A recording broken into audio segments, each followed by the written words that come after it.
is working on a language learning app that uses speech-to-text and translation APIs.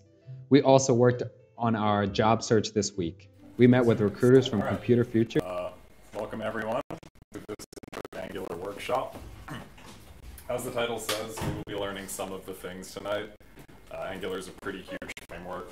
Couldn't possibly cover it all in one evening, so tonight what I want to do is just go over the three core concepts of Angular, which are components, dependency injection, and data binding, and then build a small application that kind of demonstrates those three things, okay? So the goal is at the end of the night, you'll have a working foundation of Angular, and if you like it, you can go on and build all sorts of applications with it. First, I'll just tell you a little bit about myself. A full stack dev, although I mostly do front-end stuff, Angular, JavaScript. I started working with AngularJS like 4 or 5 years ago, and then switched over to Angular 2, I don't know, like a year ago. For the past 3 years, I've been working for an ad tech company in Denver, Colorado, remotely, which is awesome. The time zone difference is a little bit gnarly though, since it means a lot of 6 a.m. starts just to have a couple of hours of overlap. But it's pretty cool. When I'm not doing Angular and JavaScript, I spend my time torturing myself trying to master the siphon method of brewing coffee. I don't know if anyone here has tried. Do we have any fellow coffee addicts? 1, 2, 3, okay. Good job. Has anyone tried to brew this one? Not tried All this. right. AeroPress guy. I'm an AeroPress guy too, because of this. It looks really cool. It's fun to watch people brew coffee this way. But then it takes like an hour to clean it, and the coffee ends up being horribly burnt anyway, so it's just a disaster. And then yeah, when I'm not brewing coffee, just exploring Japan. Anyway, tonight.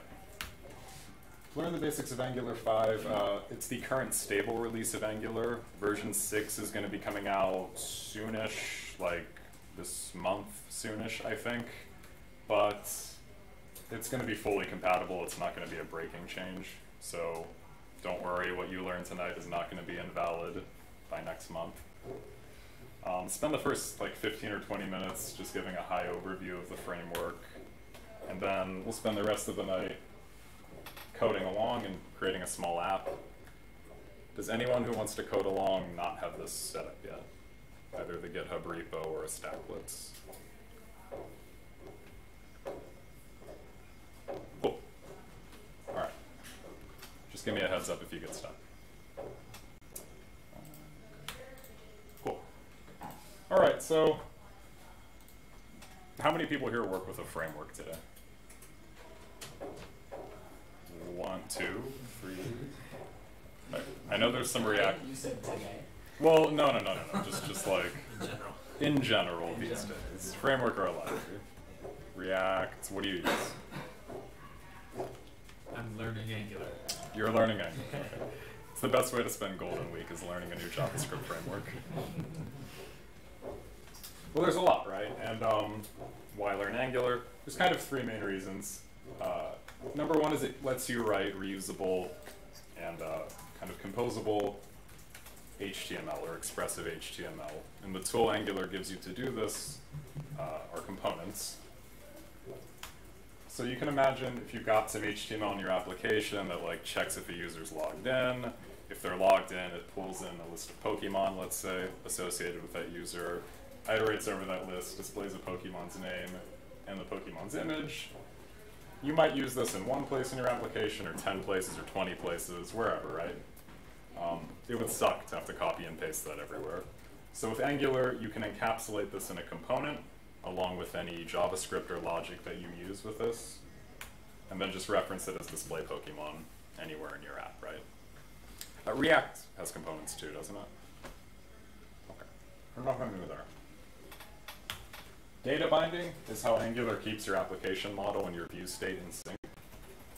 A good example of that is Angular's two-way data binding.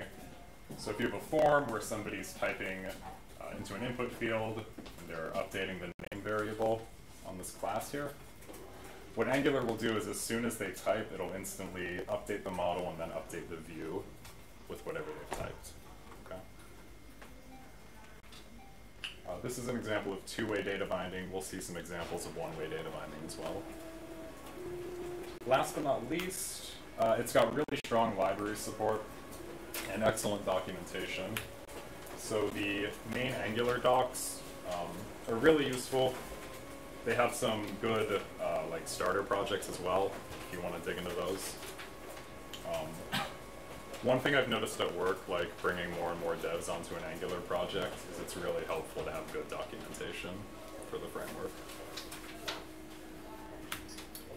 There are some helpful libraries as well. So Angular Material lets you take concepts from Google's material design and incorporate them into your UI super easily. RxJS, has anyone here worked with reactive extensions before? They're cross-language, so there's RxJS, there's RxJava, I think there's RxPython as well. Okay, what about observables? Kind of. They're all the same in the end. They're all the same in the end. So RxJS provides an implementation for observables. If you haven't worked with them, they're just a way of kind of providing a container for asynchronous events. If you do any amount of programming in Angular, you'll use a lot of observables, and internally, Angular uses them for like all of its asynchronous operations. The Angular CLI is a really powerful piece of tooling that comes with Angular. It makes it super easy to create a new application, to run all of your unit, end-to-end tests, like doing production builds and tree shaking and all that stuff. It's usually just one or two commands. So this is a super useful tool. And then last but not least, there's also a library called NGRX, which takes kind of the reducer pattern from Redux and lets you use it in Angular if you want. So if you're coming from React Redux and you want to do Angular but still do React Redux, there's a library that lets you do that. Okay. So a little bit of history of Angular, since there are two Angulars. There's AngularJS. It came out in 2010. It was an open source project. It was really popular, so popular in fact that Google took it over and did an entire rewrite of the framework and called it Angular. So if you're ever Googling for stuff and you're on Stack Overflow and you're like, why is it called Angular in some places and AngularJS in other places? This is why. So starting with Angular 2, it's simply referred to as Angular. AngularJS isn't really supported anymore. Okay. Any questions on any of that? Cool. You might be wondering why there was a new Angular. Does anyone know why? Okay. Performance was the main reason. So AngularJS had a reputation of not being the most performant framework. And one example of that was how it did change detection. So like any framework, whether it's React with tree reconciliation or Angular with dirty checking, like change detection is kind of the bread and butter of these things, right? The way AngularJS would work is if you were watching a piece of state, like say each node in this graph is a piece of state that you're watching for changes, a change in one could cause a change in another piece of state that you're watching, which could cause a change in another piece of state, which could change the original piece of state, which would change this piece of state, which would change this, and it would just keep going ever, right? Like, Angular could get caught in these infinite digest cycle loops. Any guesses as to what its fix was? Limit the number. What's that? Limit the number. It did. So it kept a counter, and as soon as it got to 10, it would just cut out of the digest cycle, kind of issue a warning to the console and be like, I'm moving on with life. Your app might be in an inconsistent state. Starting with Angular, they completely rewrote change detection. So they have this concept of unidirectional data flow now, which is when Angular's running its change detection algorithm, it starts with kind of the root component in your application, checks it for changes, and then checks its children. So what it's doing internally is a depth-first traversal. And that way, you can never have a child updating its parent, so change detection gets stable after one run. Usually.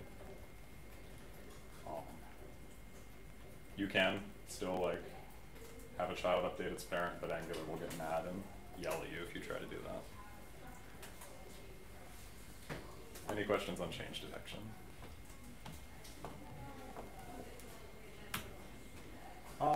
So yeah, for the application tonight, there's 3 core concepts in Angular. Components, which are how you break apart your UI. Dependency injection, which is what Angular uses internally to provide services or any sort of dependency to components or other services. And lastly, bindings. Okay. So let's start with components. Any Angular application is just a tree of components, right? And real quick, actually, let me show you the sample application we're going to build tonight. Helpful for illustrating this. The application we're going to build is just one page.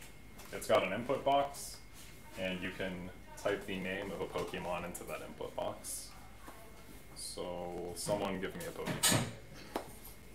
Squirtle. Okay, Squirtle. So you type Squirtle, you hit enter, this will make a request to the Pokemon API, and you've got a Squirtle, okay? You can also search by number if you want to, so 300, I think there's 300 Pokemon. Sometimes the API takes a second, or 2, or 3. All right, it's a skitty. So that's all we're gonna build tonight, right? But if you thought of this in terms of components, you might have something like this, right? You always have to have a root component, which by default in Angular is called app component. Okay, that's the component in which all of your other components are going to live. In the application we built tonight, it's going to be called app component as well. And then, you know, if you were deconstructing that UI into components, you might have a head component, which has like navigation and login. You might have a Pokemon home component, and then each Pokemon that you get back from the API might be represented as its own Pokemon component, right? And the point of doing this is it makes the app like more compartmentalized and easier to read about and easier to test. So, I don't know why I popped out of presentation mode. With that in mind, what is a component in Angular? It's 3 things. There's a template, which is whatever HTML you want to use. There's a class, just a standard ES6 class. Okay. And last but not least, there's some metadata, which is what tells Angular that this template and this class are going to be used as a component. And what this actually looks like in code is you would start with a class, nothing special there. This decorator here, this app component, is what tells Angular that you want to use this class as a component in your application. Okay. Has anyone worked with decorators before? One? Okay. So they are a TypeScript feature. They're not currently part of JavaScript. They're a stage 2 proposal right now, I think. So they're probably going to get merged into the language soon, but for now they're TypeScript only. And then in the object that you pass into a component, you can define a selector as well as a template. The selector is just the name that you want to reference this component by in your HTML. And then the template is what you want Angular to render whenever it comes across this component. So in this case, whenever we use Pokemon Home, we might render a div with a header, and then this funky syntax here is one of Angular's ways of data binding. So this will actually display Pokemon Go in the heading, okay? So with those 3 things in mind, let's go ahead and build our first component. So if you hop over to Stackless, actually I'll report this one. In just a second. Sweet. All right. Describe the layout of this app a little bit. You can ignore the vast majority of these files. They're mostly config or JSON files generated by the CLI. But this is like the standard structure for any application. All of the coding we're going to do tonight is going to be under the source app directory. And in here, you can ignore the app navbar stuff. It's just providing this header up here. The two files that are of interest are app component and app module. So app component is the root component I mentioned before. Rather than doing an inline template, it's using this template URL, which is just a way of like referencing an HTML file if you don't want to do an inline template.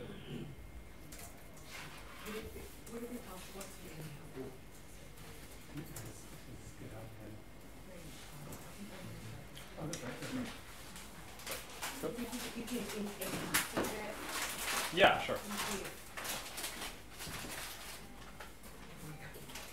Is that better? Okay, cool. Yeah, so we've got app component HTML, and then this module here. So every Angular application has a root module. Modules are used for registering components and services. And the significance of it tonight is anytime you declare a component or a service, you have to register in the module so that Angular knows about it, okay?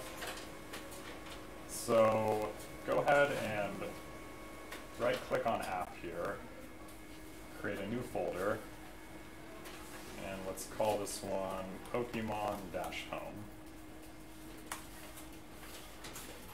And then inside of that folder, go ahead and create a new file called Pokemon-Home.components.ts. Okay. This is kind of a standard naming convention for Angular components. You always end them .component.ts, and then any words are separated by spaces, or by dashes. Okay. And then in there, let's write our first component, right? So what were the three things we needed? Class. We needed a class. So let's do an export class. Call it Pokemon Home Component. And we can just leave that empty for now. What else do we need? Template. Yeah, exactly. We need a template. More generally, we need to provide some metadata that tells Angular that we're going to use this class as a component. So we're going to use the app component decorator, which is actually a function. That's why you give it the parentheses. Then we're going to pass a configuration object into that decorator. We're going to define a selector on it, so let's just call it Pokemon Home. And we're also going to give it an inline template for now. I'm going to use backticks here to do a multi-line string. And for now, let's just say, hello, Pokemon, give me copy. Okay. And then last but not least, you can see we're getting yelled at here because we have not imported component yet. So you just import component from Angular core. Okay.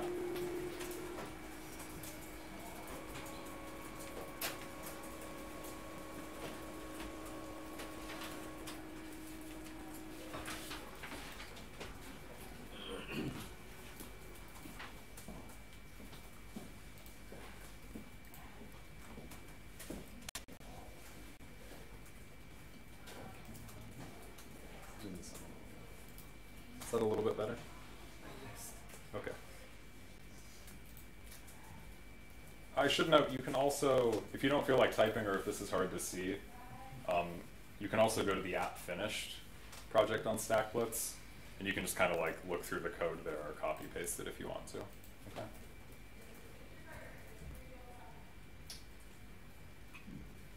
Cool. Has everyone got this? All right. So we've got this component defined, right? But if we try to use it in our app, like if we go over to app component HTML, and try to use our newly created component, so we say like Pokemon Home here, we're going to get this error. And the reason we're getting this error is because Angular does not recognize this component yet. Like, we've created it, we've given it a decorator, but we haven't actually told Angular that we want to treat this Pokemon tag as a component. And so in order to do that, we just have to hop over to app module and register it. So in app module, go ahead and import that component you just created. So import Pokemon Home component from Pokemon Home / Pokemon Home component. Okay. And then once you've imported it, just hop down to this declarations array and add it there. Okay.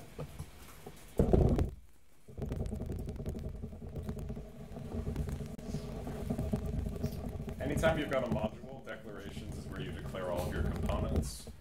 Imports is where you would put any other modules that you might be importing. Providers is empty for now, but it's where services go. So when we write a service later, we'll populate that field. And then Bootstrap is used when Angular is first starting up your application. Bootstrap tells it which component to load by default. Okay. Cool. And so now if you scroll down, you can see that our component is rendering and displaying some stuff to the screen, right? Sweet. Any questions on that? Is anyone hopelessly stuck?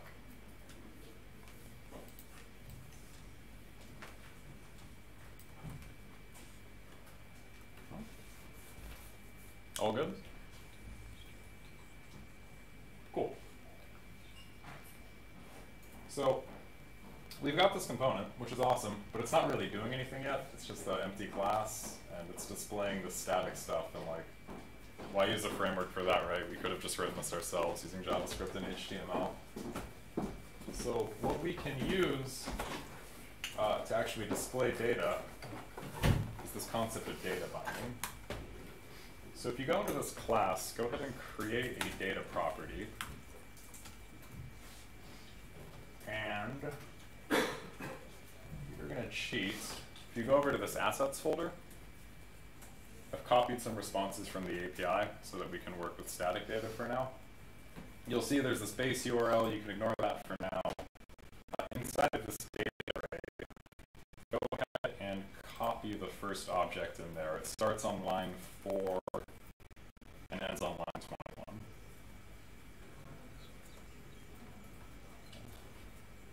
So go ahead and copy that. And then go back to your Pokemon Home component and just assign that to the data property. Okay? This is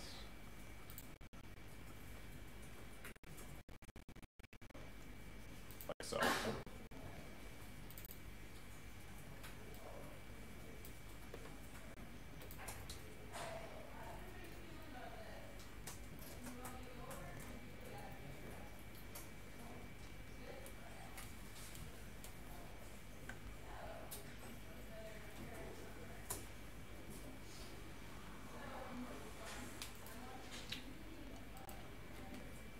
Seeing some shaking heads. Is it all good? I might have a typo.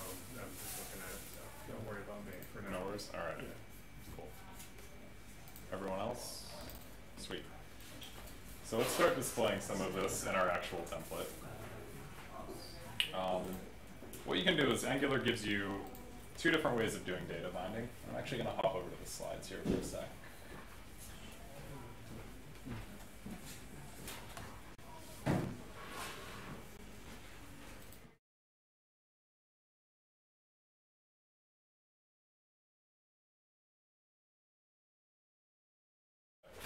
There's interpolation, which is this funky curly brace syntax here.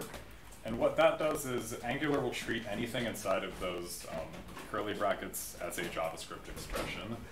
So if you have some data that you want to bind to, like you have a Pokemon object with a name property, you can just put it inside of these curly braces, okay? This type of data binding is referred to as interpolation, and it's one way from your component into your template. So if anything changes in your component, your template will get updated automatically, but it won't listen for any changes coming in from the UI. Another way of doing one-way binding is what's known as property binding, and that's using this syntax here. This is useful, like if you're binding to, say, the image, like the source property on an image, or the height, or the width, or maybe the href attribute of an anchor tag. And that's something that's going to change over time, so you want to bind it to part of your model. It's kind of data binding is really useful. So if we hop back over to our app, we'll start displaying some of this data. Clear out this H1. Using interpolation, you can say something like data.name. Display this Pokemon.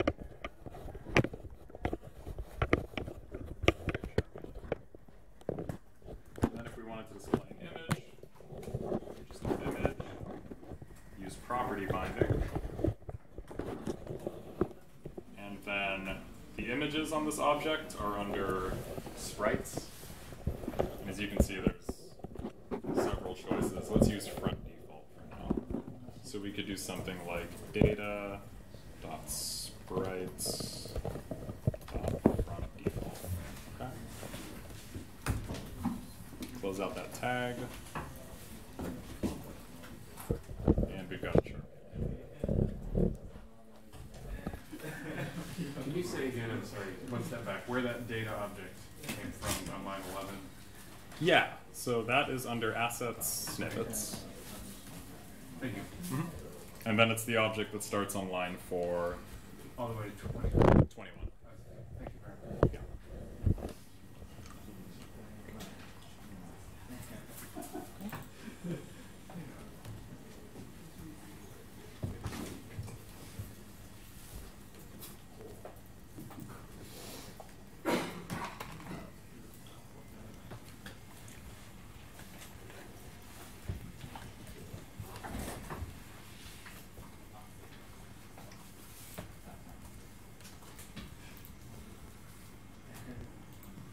How's everyone doing?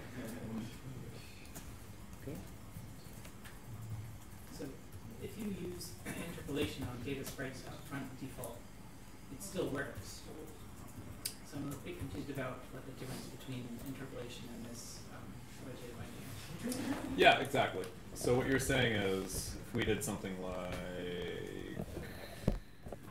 this, right? Exactly. Yeah, so they're both one-way data binding from the model into your view, so you can basically use them interchangeably. Personally, if I'm doing something like I'm binding to a property here in between tags, I'll use interpolation. And if I'm actually binding to an attribute or a property like source or height or width, that's when I'll use property binding. But you can use them interchangeably.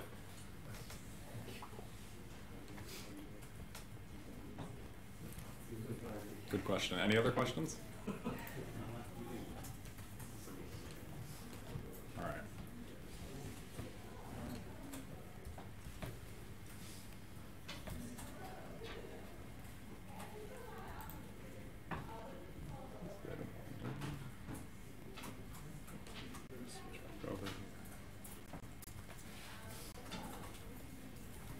Just go ahead and give me like a thumbs up if you're doing good and ready to move on.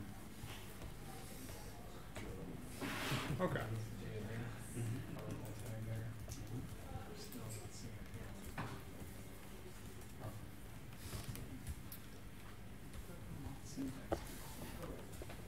Just go ahead and give this a couple more minutes.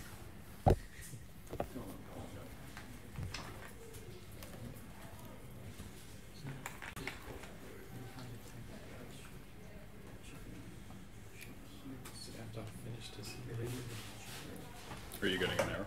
Yeah, so I was just going to compare the code. So what was the completed project? Oh, sorry. if I bring this up. Which error are you gonna? Well, I'm not going to get errors, it's just not showing up. Okay. What was the, we did app.finish or app dash? App dash finished. Yeah. But can I see what you've written? I might be able to spot the error. It worked when it was just the text. Yeah, so go ahead and assign this data here. So yeah, let's do an equals there. Oh, equals, not an okay. There you go. There you go. Thank you. No worries. I was going to see.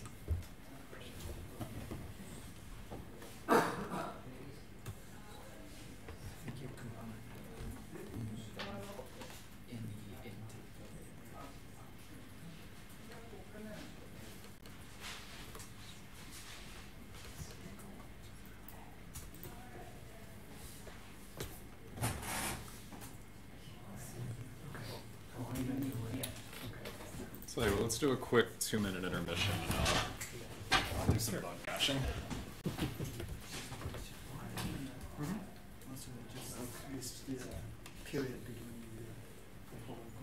Okay, great.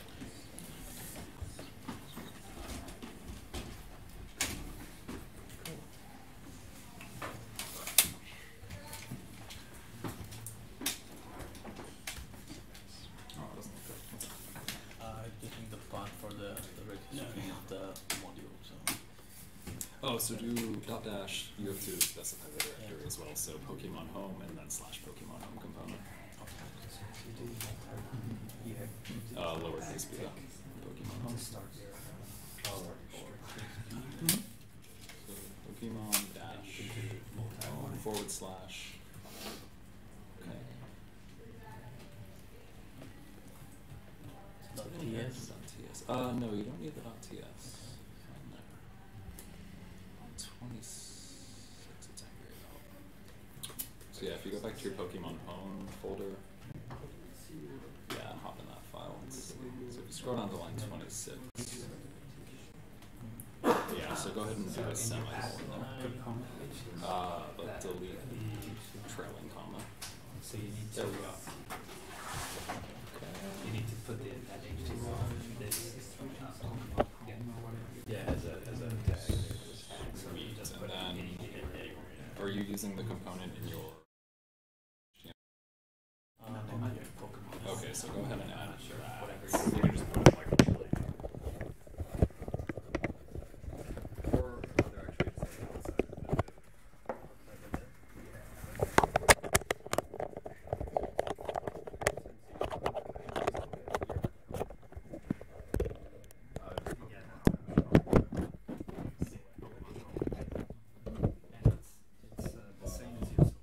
you'll want to put it as though it were an HTML tag.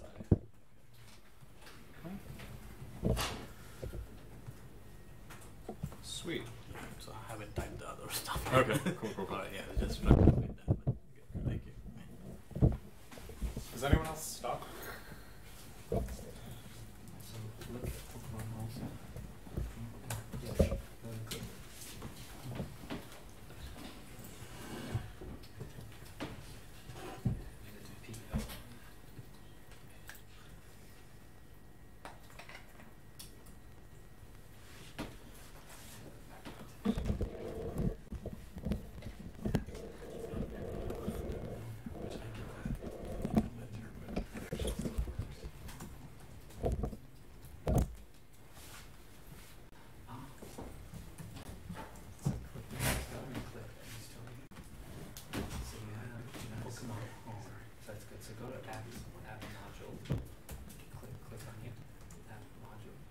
Alrighty, so while we're wrapping up that one, I'll go ahead and jump to the next type of data binding, which is called event binding. Okay. And so event binding is used where if you want to listen to changes in your UI and then have them update your model, you can use event binding. And you would use this to listen for things like click events or, you know, in this case, anytime someone clicks on this button, we might have a handler called feed Pokemon, let's say, that exists on our component. And then we can use that to update our model. So for this one, I will go ahead and just code up a quick example, but we don't need it for the app, so you don't have to actually copy this one down, okay? That's good. How do I want to do this? So let's add a button here. Standard button. And the event binding syntax is you just do an opening and a closing parentheses, and then specify the event that you want to bind to. So in this case, we'll bind to a click event, and then we'll assign it an event handler, call it feed Pokemon for now. Okay. Haven't written that function yet, but we'll do so in a second. Just give it some text. Okay. And let's also have Charmeleon display as weight. He says I weigh data.weight pounds. I'm guessing that's what Pokemon weigh. Japan has to be kilograms. Yeah, IGHT. Can I not spell? I can't spell. Spelling's hard. Charmeleon weighs more than I do. Figure. Alright. So now we've got this button listen for click events. We have to actually write this handler now. I think I have enough space here to do it. So I will just define a function, call it feed Pokemon. This is TypeScript, so give it a return type of void. And then in here, I just want to update the weight value on my data anytime this button is clicked, okay? So to do that, you can type something like this.data to reference this object, dot weight, and let's just say plus equals 1, okay? So now every time we click this button, we listen to the event, it updates our model, and then our model instantly updates in our view. Okay. And what's happening here is anytime you click this button, this event is firing, it's updating this weight property on this data object, and then Angular knows to go through run change detection. What it's doing is it's comparing the current value of weight with the previous value, seeing that they're different, and that's how it knows that it needs to update that component. Okay.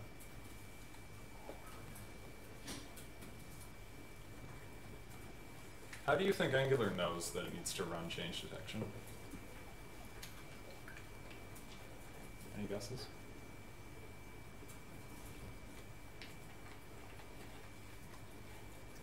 So it's using dirty checking, right? For every value that you tell it to watch, like by binding to it in your template here, it always stores a previous value, and then each time it does change detection, it takes the current value and compares it with the previous value. And if they're different, that's how it knows to re-render that component. Now, as far as how it knows when to run change detection, it'll run it pretty much anytime an asynchronous thing happens in your app. So the DOM event happens, like a click or a blur. If an XHR request completes, it'll run change detection. Or if a timer or an interval completes, it knows to run change detection, okay? Is React the same? Do you guys know? Like how it knows when to fire a change detection? Okay. It's probably... React uses data mapping, maybe below. Okay. Like, so, React can recognize the only change, and then change something. Only change the element. Right, because it's got the virtual DOM thing, right? Okay. Sweet. Cool. So that is event binding. Just jump back over to the slides. All right. So we've got this component, right? We've got it displaying a Pokemon, but what if our application wants to display 10 or 20 or 30 Pokemon? It's going to be useless if we have to copy and paste this HTML every time, right? We want to display a new Pokemon. So a common pattern in Angular is to nest components, okay? And this frequently leads to a sort of parent-child relationship between your components. Like so, right? There's actually a little bit of, I'm not going to say a design pattern, but a design process, because anytime you write any Angular application, you're going to find yourself creating like a ton of components, right? And a question is like, how do I decide which components are responsible for what things? So a common practice is to have two types of components. You have your container components or smart components, which contain data, and maybe they know some logic, like how they can fetch that data or who they can ask to go get that data. And then you have your presentational components, or dumb components, which do nothing but display data. So they'll receive some data from their parent, maybe listen for some events on it, and display it, and that's all they do, okay? And I'll post these slides afterwards as well. There's a link to a pretty good article on that. So Angular gives us kind of two mechanisms for communicating between a parent and a child. Parents can pass data into a child component through what's called an input binding, which we'll see an example of in a second. And a child can communicate with its parent through output bindings, okay? And Victor Savkin, who was one of the leads on the Angular project, had this to say about it in a blog post. He said data flows into a component through its input properties and flows out of a component through its output properties. So you can kind of think of the input and output properties as the public API for your component. It's what other components will use to communicate with it, okay? So to demonstrate that, let's hop back over to our editor. And we're going to create a new folder. And this one we're just going to call Pokemon. Okay. And our goal here is to create a component that we can simply pass this data into and then reference that new component within our template instead of having to have this header and this image and all that. Okay. And then inside of the Pokemon folder, go ahead and create a new file and call it pokemon.component.ts.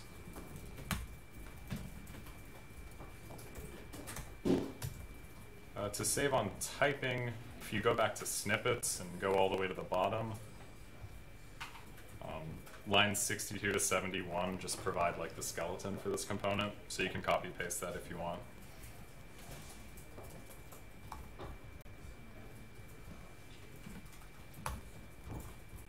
Okay. And that just imports component, creates a class, and sets its selector to Pokemon. Okay.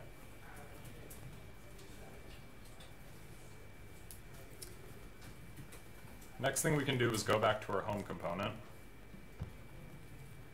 and we can go ahead and cut all of this out and just paste it into our new Pokemon components template. I'm going to clean this up a little bit because we don't need this feed Pokemon button anymore, or this H5. Okay. And now inside of our home component, we can just reference our new Pokemon component. Like this.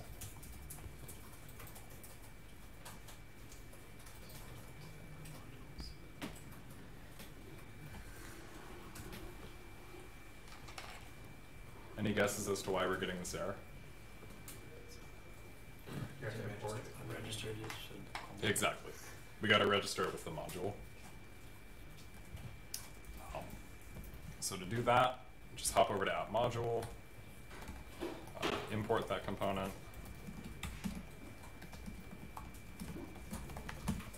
In this case, it is /Pokemon, Pokemon.component. And then we simply add it to our declarations array. Someone mentioned importing it a second ago. By registering it in the root module, you don't have to import the component in any other components that use it. Okay.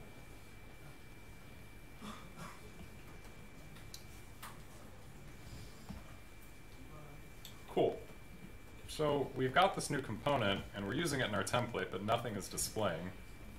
And the reason for that is because our parent component, which in this case is Pokemon Home, isn't actually passing any data, right? So if you remember the property binding I talked about before, we can go ahead and define a property on this Pokemon component. Let's just call it PokeData. And we can actually pass in our data object like this. Okay. So we're going to use property binding here to take this data object and pass it into our Pokemon Home component, or our Pokemon component, excuse me. And you can see now we're getting this error, which says you can't bind to PokeData since it isn't a known property of the Pokemon component. The reason for that is we haven't actually declared this property on the Pokemon component yet. So we have to go in here and import input from Angular core, and then we simply declare a Pokemon data component like this. Okay, or PokeData. Now let's update our template to use that new variable name, like so. You can see now we're passing our data into our child component and letting it be responsible for displaying everything. Okay. I have a question. Yes. Since you're using decorators again with that input, right? Can you just real quick give like a short overview of what a decorator does? Like how it works? Yeah, so we're not just using it without knowing what happens. right, so a decorator is like I said, it's currently a TypeScript feature. It's not part of JavaScript yet. What they're actually doing is they're just functions, right? Or they're probably a function that returns another function in this case. So, like for example, here with @component, this is just calling a function that takes this object and then passes it into Angular's compiler so that it knows how to create a factory for this type of component. When you're using input, I'm sure that it's calling a function that's registering this PokeData property with some part of Angular internally. I don't actually know which part. Input properties are tracked during change detection, so I'm sure it has something to do with this component's factory. But decorators are basically just functions. Okay. And in the context of Angular, they let you register metadata or properties with the framework itself. Is that kind of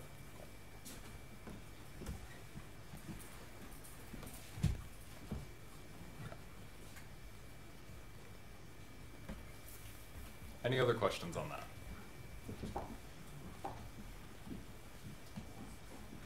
Alrighty. Similar to input, a child can use @output if it wants to communicate with its parents.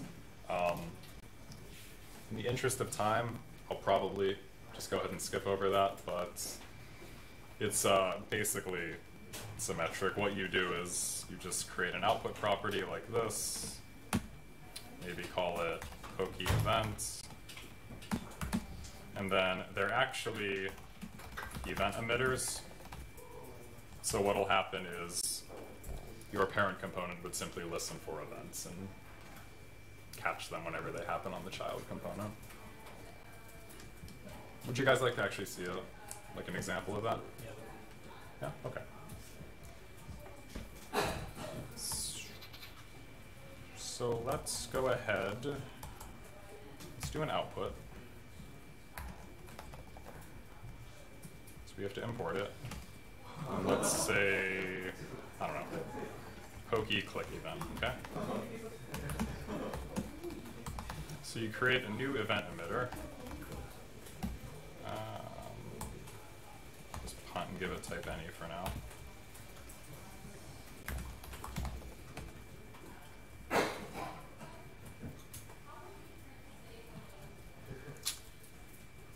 And then, let's make it so that anytime the image gets clicked, it just sends a event to its parent saying I was clicked, okay? So we'll use event binding to listen to click events on this image. We'll just call it something imaginative like click handler. And then in our child component, let's define that function. And the way we actually call the output property is we say this.pokeClickEvent.emit, and we can emit anything like click event. Okay. Happened. So this makes it that anytime we click on this image, this event will get emitted. But we also have to tell the parent about this event so it knows to listen for it. So the way we do that is we go back to the parent, and then in its template, on the Pokemon component, we can say something like, what did we call it? PokeClickEvent.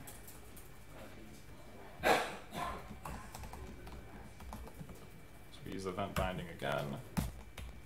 And we can just create like a parent handler.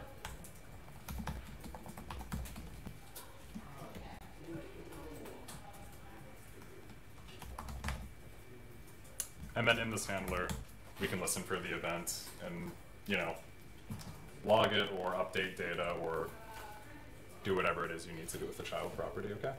A common use for these would be, you know, if your child components are your presentational components, maybe whenever an event happens on them, like if they're a form field, they can use an output binding to inform their parents to update a forms model, send data to the server, something like that, okay? Cool.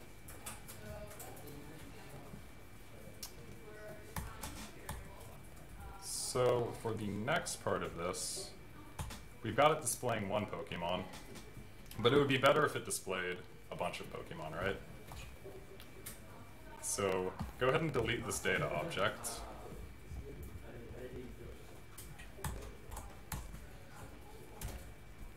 And if you go back over to assets / snippets, go ahead and copy over this entire data array this time. So it's lines 3 to 58, it looks like.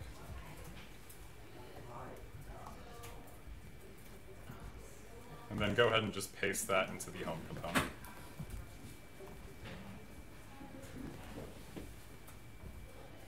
Okay.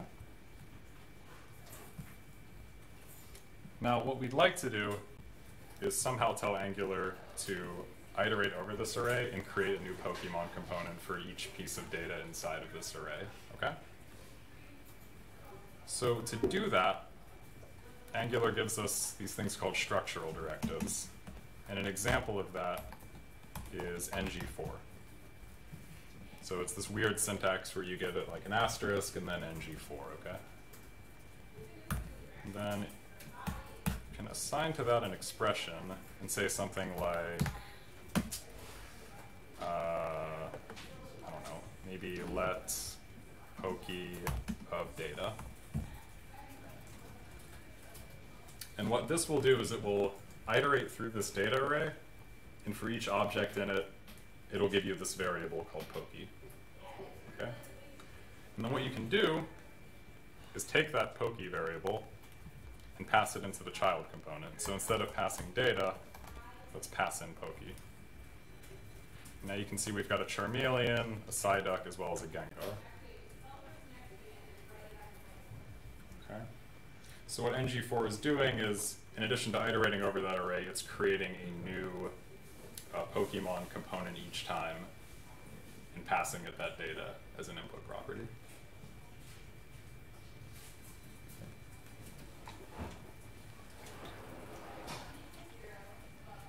Any questions on that?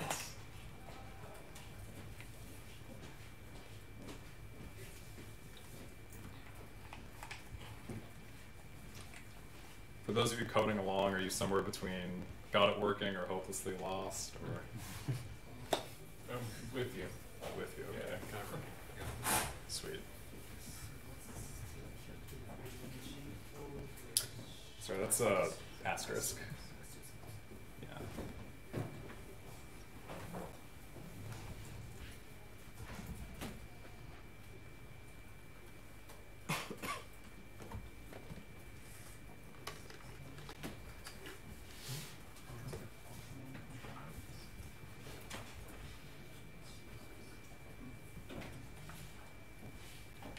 What does the asterisk mean in a Z4, before the Z4? So it's just a syntax that Angular uses since it's a structural directive. Yeah. Other than that, the asterisk doesn't have any significance that I know of. There's ngIf as well, which lets you conditionally display different parts of your HTML based on the expression that you provide it.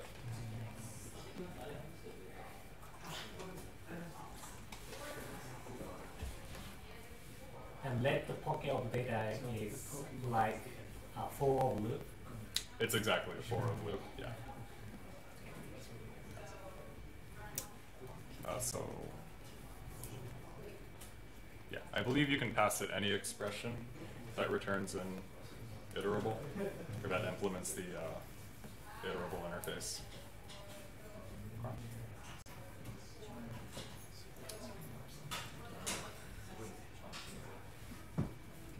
Right.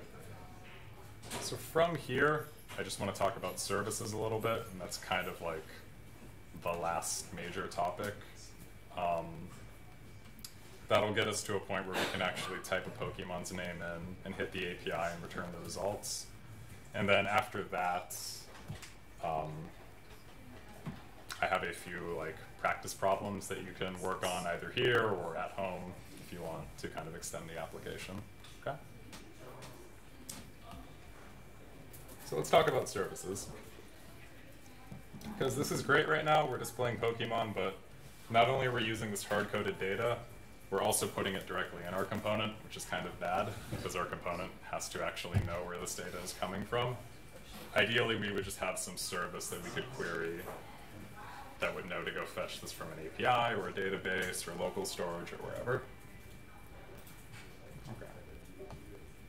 So to do that, Angular gives us this concept of services. So I've lost my place in my slides. I'm just going to skip over these for now. Come back to this. So a service is just a class with a focused purpose, right? So when you create them in Angular, they're independent from any one component. You can use them to do things like hit an API and fetch data. You can also use them to share data across components. So your components won't always have this nice parent-child relationship. Sometimes you'll have a component, like in one part of your application, that might need to communicate with another component that's, you know, completely on the other side of your component tree. So services are one way of achieving that. They also make your components easier to test, debug, and reuse, and that's because Angular is using this concept of dependency injection. How many people here have heard of dependency injection or worked with it before? Pretty much everyone. Anyone want to offer a definition of it?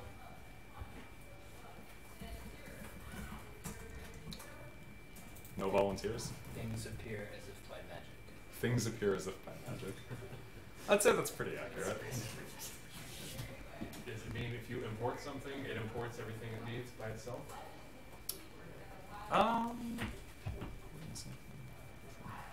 Basically makes so you don't have to import the stuff. Okay. It gets magic handled for you, injected into your code. So I'd say one definition of it is it's just a design pattern in which a class gets all of its dependencies from an external source rather than having to create them itself. Okay.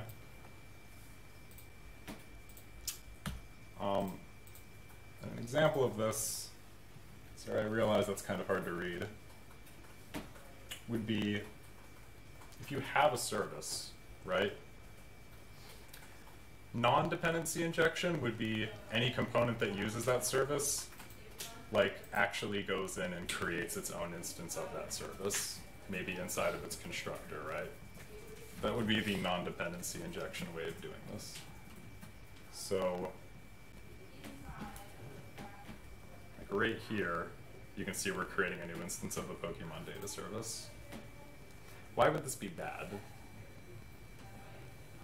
Why? What might be a downfall of this approach? Harder to test. Why? Because now your component is hardwired to use the live data rather than something you can monitor. Exactly right. If I want to test this, I have to actually know how to create the data service and make sure that all of its dependencies are being included. If I'm using dependency injection like this, where I'm just passing it in as a parameter to its constructor, when I go to test it, I can just pass it a mock object. I don't have to actually create a Pokemon data service and worry about having all of its dependencies, okay? So the way Angular does that is when you create a service, you register it with app module in the providers array, and then any component or service that needs to use that service, in this case Pokemon data service, you can just import it and then inject it directly into its constructor. Okay. And we'll see an example of this in the application in just a second. As far as how to build a service goes, you just create a class, you use the injectable decorator, and then you import any needed files, okay? So it's pretty similar to a component. You just have a class, a decorator, and then an import statement. So if we hop back over to the application, in our Pokemon Home component, or our Pokemon Home directory, let's create a new file, call it Pokemon-data.service.ts, okay?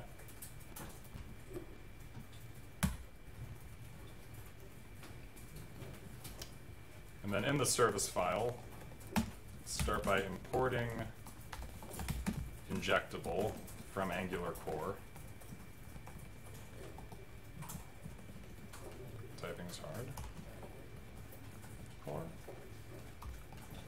Export a class, call it Pokemon Data Service.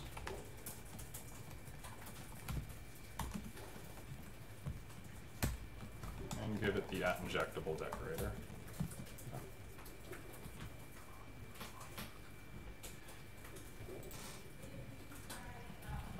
So nothing too fancy so far, just a class.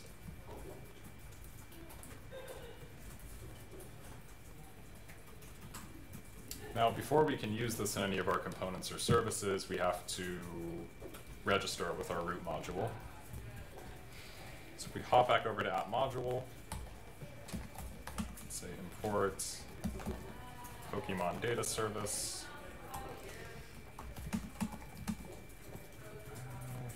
From Pokemon Home data.service.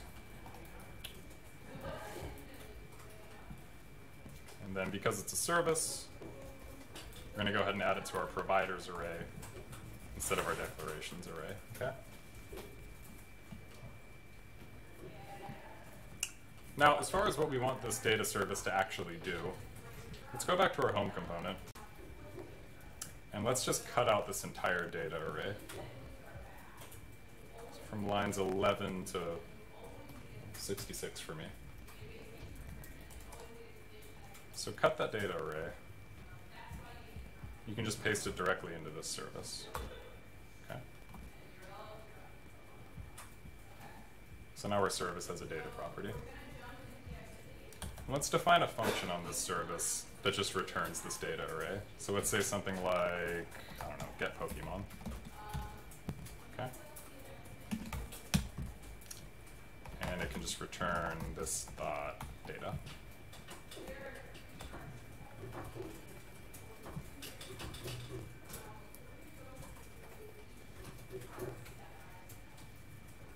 Now we can go back to our home component.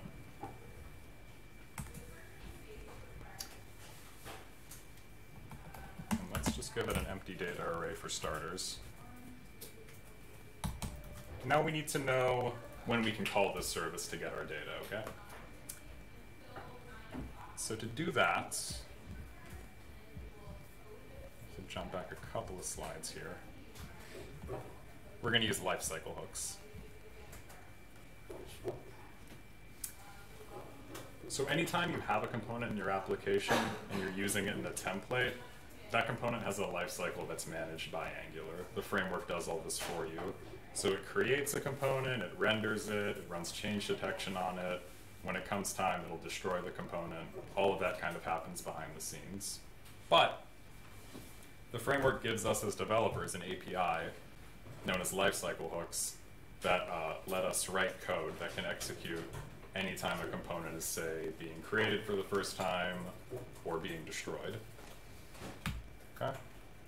This is a list of all the lifecycle hooks. You don't have to worry about memorizing it. ng on init, which is called when a component's being created for the first time, is kind of the one you use the most often. Okay.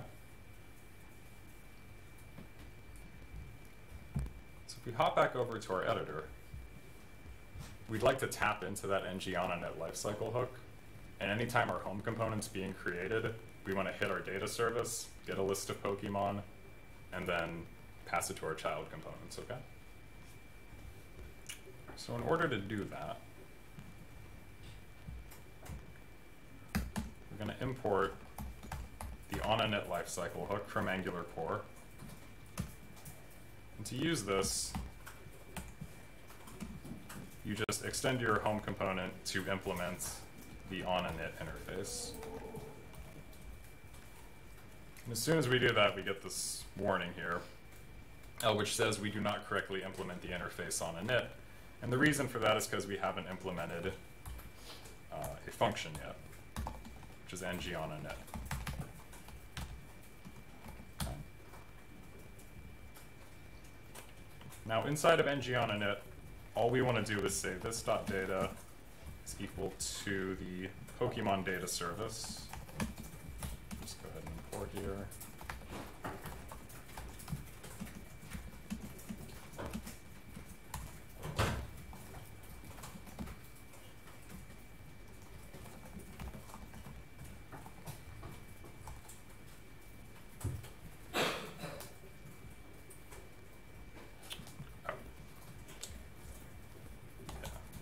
Forgot to do one thing.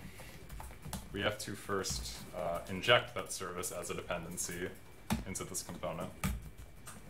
And the way in which we do that is we can do a little bit of shorthand with TypeScript, where in the constructor for this component, we just declare a private variable, just call it data service, and give it a type of Pokemon data service, okay?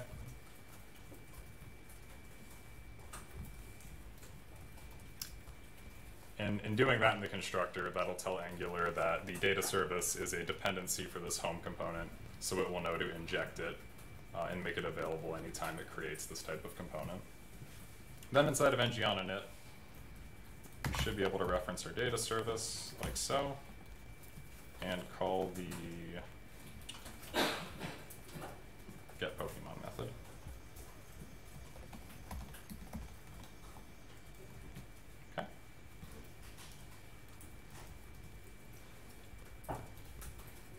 Now you can see anytime our component's created, in the onInit lifecycle hook, it'll call this data service, get an array of Pokemon, and then display it. So our component doesn't have to actually worry about maintaining that data anymore or where it comes from, right? It can just talk to the service and get a list of Pokemon.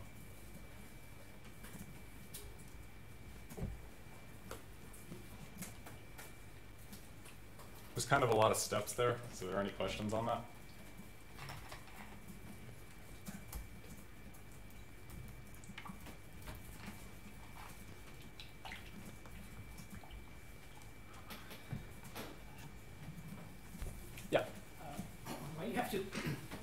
Why do you have to import the service? I thought that registering it with the module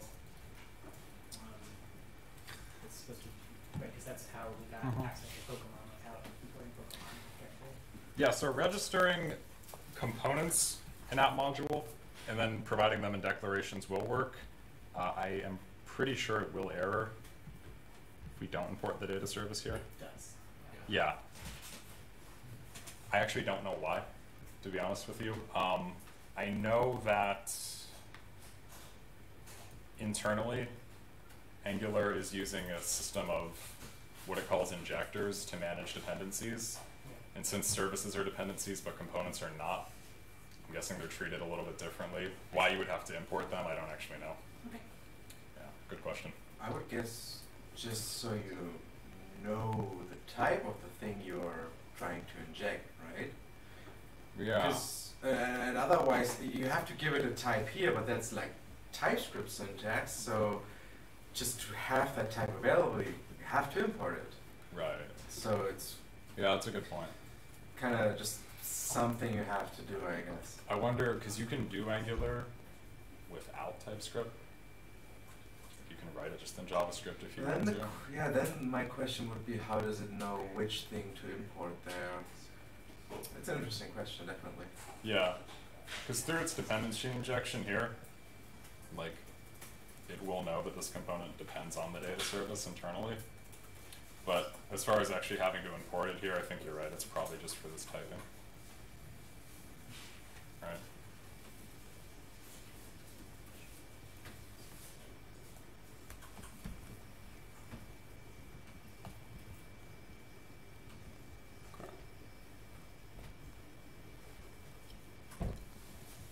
Any other questions on that?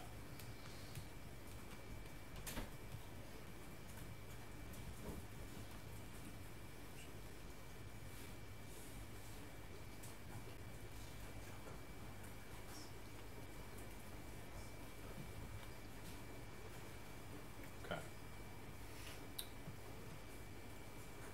So for the last part, I'm going to go ahead and wire this up so it actually hits the API and returns data. And then that should be it for the workshop, okay?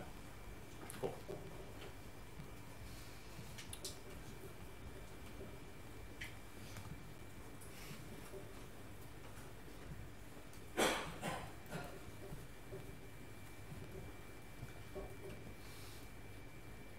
So how many people here have worked with promises before? Okay, pretty much everyone. Observables, not so much, right? Okay. So they're kind of similar. They're just a way for treating events as a collection. And Angular is using the RxJS library as an implementation of observables. So I like to think of them as just asynchronous arrays. Like I said, you have to use RxJS for now. They are a stage 1 proposal for JavaScript, so they might make it into the language in the future, but probably not anytime soon. And I just want to go through and highlight some differences between promises and observables. So promises just provide a single future value, but with an observable, if you subscribe to it, it might emit multiple values over time. So a good example might be if you were trying to listen to mouse click events on a page. You could set up an observable that observes mouse click events, and then anytime one happens, you'll be notified of it. Okay. Promises execute immediately, whereas observables execute lazily. I'll show an example of that in a second. You can't cancel promises, but observables are cancelable via unsubscribing. And promises do not have any sort of operator support, but with observables, they're composable, so you can do operations like map, filter, and expand. So similar to what you would do like with an array, right? You can map arrays, filter them, those kinds of things. We're going to use them in our application. What's up? You just said promises are not composable, but with the then, it's kind of exactly what you're doing, but I get what you're saying, Well, sorry. yeah, It's so, just so sometimes. no, you're right. So I should clarify that. They are composable, but you don't really get an API of operators yeah. like you would with observables, right? I'm sometimes like E.S. Linden. So when you make that little error, I'm like, actually. No, but it's a really good point, right? Because promises are totally composable. So where we're going to use observables in our application is we're going to use them to make a request to the Pokemon API, okay? That's the asynchronous operation that we want to use observables for. So I'm going to first add an input to my Pokemon home component. And I'm going to go over to snippets and just copy and paste it. So on line 76 here, I'll snag this input.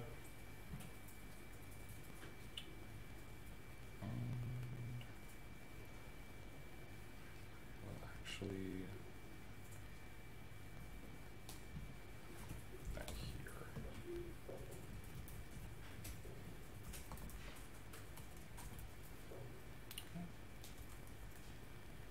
And all this input is going to do is it's going to wait for a user to type something into it, and then as soon as they hit enter, it's going to call a getPokemonById function.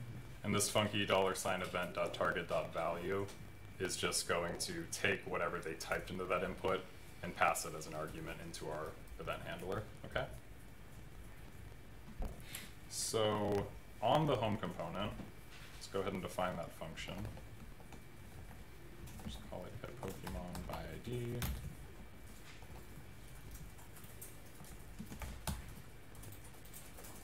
And then rather than calling our data service in ng on init,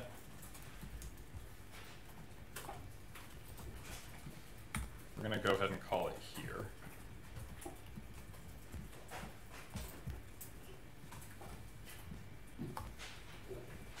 Okay. We need to update it so it accepts an ID parameter as well. Okay, so if we go over to our data service, we've got it so it accepts an ID parameter, but now we need to actually tell it to go and hit an API. And in order to do that, we are going to use a module that Angular provides to us called HTTP client module, and that gives us the tools we need to actually make XHR requests. So if we hop back to our app module, we can import the HTTP client module from Angular common HTTP. And then since we're importing a module, we just need to add it to our imports array. Okay.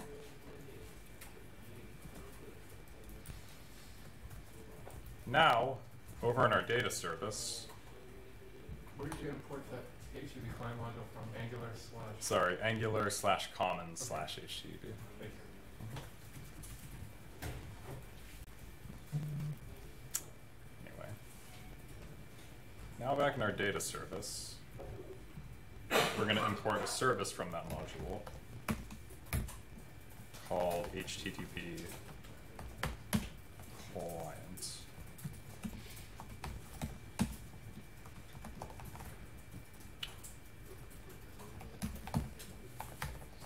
Okay. Sorry. And that one comes from Angular / common / HTTP as well. Now, since we want to use this service as a dependency in our Pokemon data service, we have to inject it into its constructor. So if we define a constructor for our data service, let's say private, just call it HTTP client.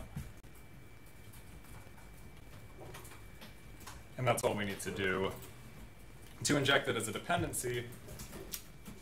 And now we need to update our getPokemon function to actually use the service to go and make a request from the Pokemon API.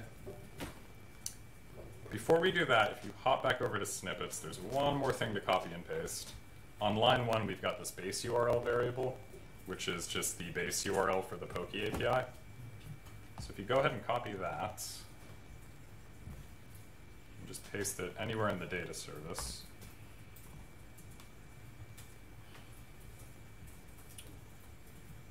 We'll use it here in a second. Okay.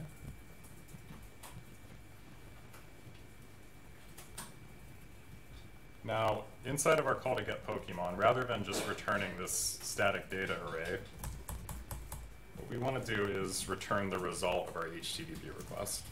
So we're going to say this.http.get is the method to make a request. And we'll say this.base URL plus whatever ID this function was called with, okay? So whatever ID a user typed into their input box.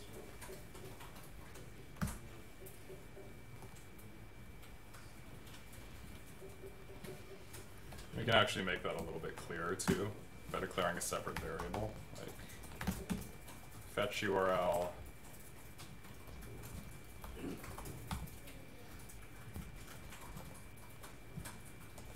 and then using that here, okay?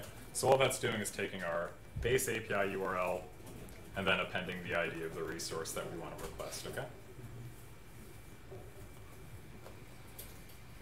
there any questions on that? Yes. Can you also use just plain fetch, or what's the advantage of using the HTTP client that comes with Angular, or just fetch? I'm sure you could use them. The Angular docs use this one by default. So I don't think anything's prohibiting you from using like just straight up XHR. I was just wondering if it's like some special optimization thing, so it works better, maybe it's... I think... Yeah. Well, so XHR is using promises by default, right? Oh, fetch, yeah. Oh. Yeah, so this one is going to use observables. Which is probably why. Okay, that's a pretty significant change. Yeah, right. Other than that, though, I can't think of any reason. That's interesting. Yeah. So we can see here we're returning this whatever response or whatever this HTTP get function is returning, right? But if we hop back over to our home component,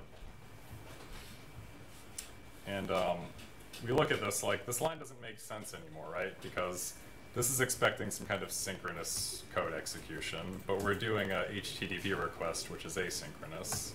So it's going to take some time to go and hit the API and actually get us the data back, right? So if we just left this assignment as is, this .data would now be an observable, okay? Because that's what get returns by default. But we can rewrite this and actually subscribe to the observable that gets returned by the call to get Pokemon. Okay? And then inside of subscribe, it's pretty simple. You just pass it a callback function. That callback function has the results of the get request, and then we can assign that to our data array. So if we use some ES6 arrow functions here, we can just say, I don't know, res.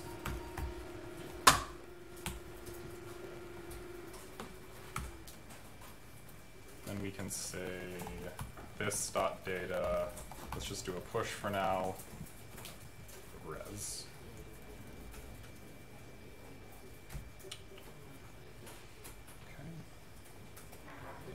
Subscribe is angry, so I might have an error in this.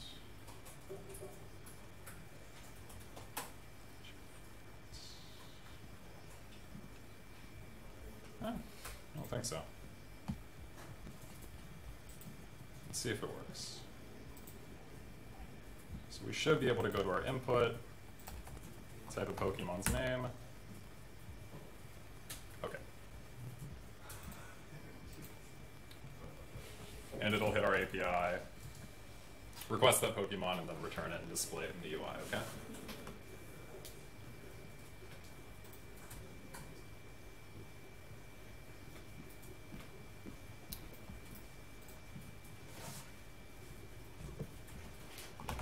It'll work too if we do multiple Pokemon,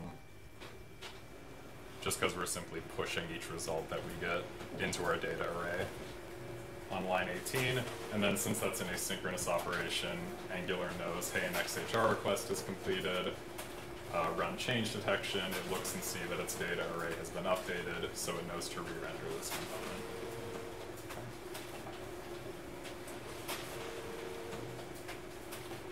Any questions on that? There's kind of a lot going on there. Not a question. Yes. Just something I've just read about the HTTP client. Uh-huh. So one cool thing that's it's here, and it's this request will only be executed once you subscribe to it. So Right. you have to subscribe to it, otherwise it's just, I guess, code they call it. Lazy, right? Yeah, so there's this notion when you're working with observables of hot and cold observables. So cold ones are ones which will not execute until you do the subscribe. And you can actually see it, like if you go and comment this out, not that, but let's just exit. Then pop up in the network tab.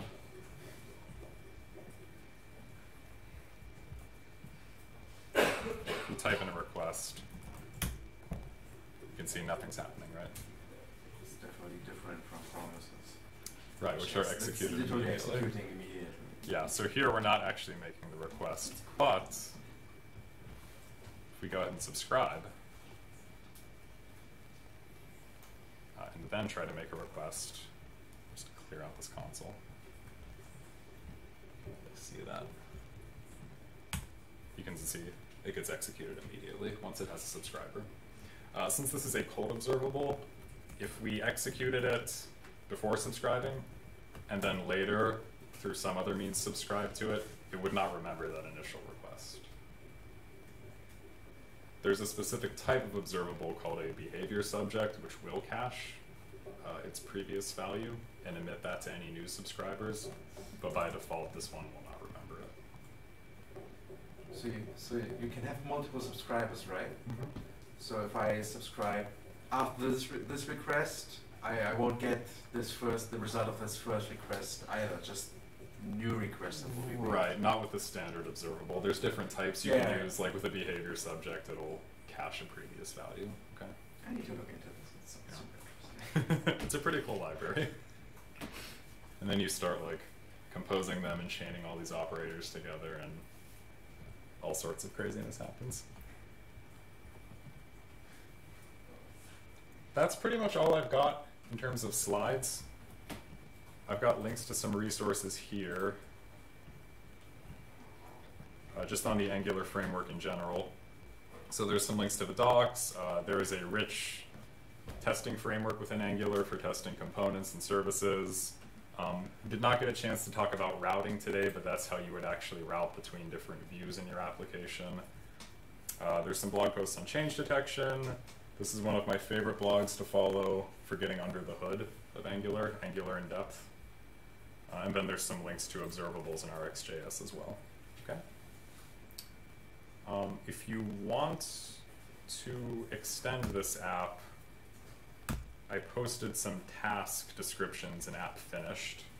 One of them asks you to add a delete button for Pokemon that you can click on to delete one after you've fetched it.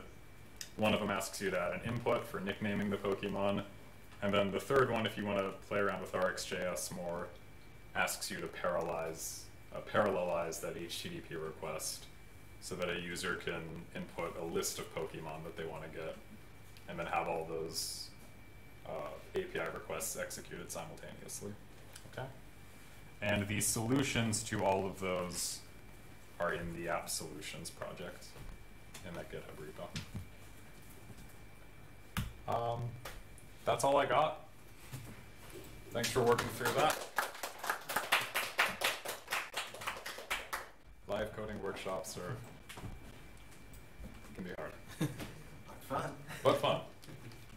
Does everyone feel like they know at least slightly more Angular than when they started today? Okay, good. And this was a total success. Cool. Thank you. Thank you. Thanks. Thank you. Thank you.